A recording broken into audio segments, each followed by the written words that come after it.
les infos. Bon réveil.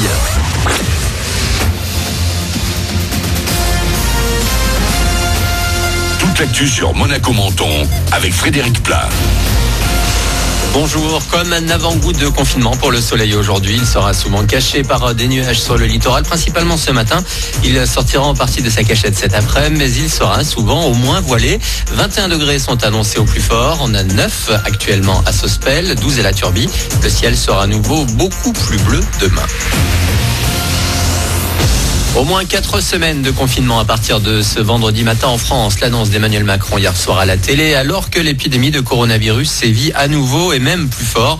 La deuxième vague sera sans doute plus meurtrière que la première, a dit le chef de l'État.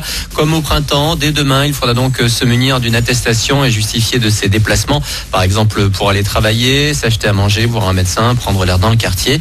Mais tout ne sera pas identique non plus. Les crèches, écoles, collèges et lycées resteront ouverts, mais pas les facs. Les salariés pourront bosser ou mieux même télétravailler pour que l'économie continue de tourner. En revanche, bars et restaurants devront fermer là aussi dès demain, tout comme les magasins de vêtements, de jouets, les librairies, les fleuristes. On attend encore des précisions sur tout un tas de sujets. Rendez-vous ce soir à 18h30 pour la conférence de presse du Premier ministre. Une décision difficile mais indispensable pour le président des Alpes-Maritimes. Charles-Ange Ginesi pense également aux sinistrés des crues dévastatrices. Il s'engage à rester à leur côté et continuer l'ensemble des chantiers, notamment de reconstruction pour désenclaver ces vallées. Les maisons d'aide aux sinistrés vont également rester ouvertes à Breil-sur-Roya et Tende. Et à Monaco, là aussi, un peu de patience. Si la semaine dernière, la principauté n'a pas suivi le couvre-feu français, va-t-elle avoir d'autres choix que de se confiner également? Réponse d'ici la fin de journée. Ces derniers jours, les cas positifs de coronavirus se font de plus en plus nombreux.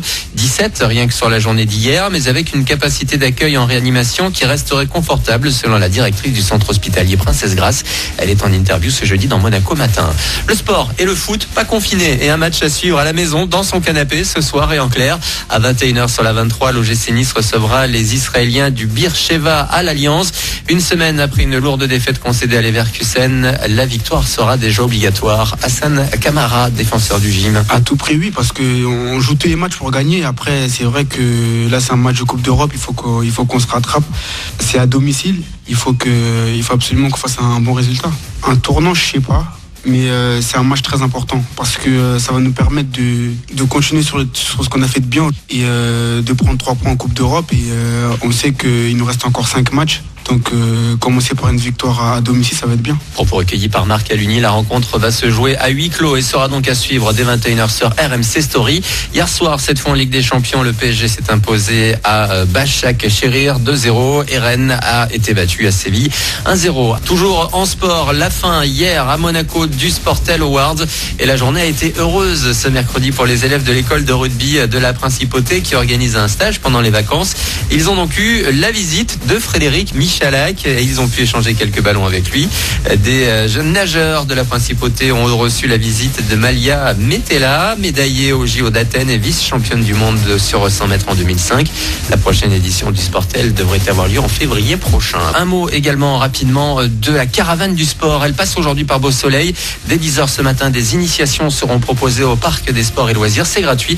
Les inscriptions se font en ligne sur cdos-06.fr. Voilà pour votre actu. Très bon début de journée à vous avec le best-of de Manu dans le 6-10.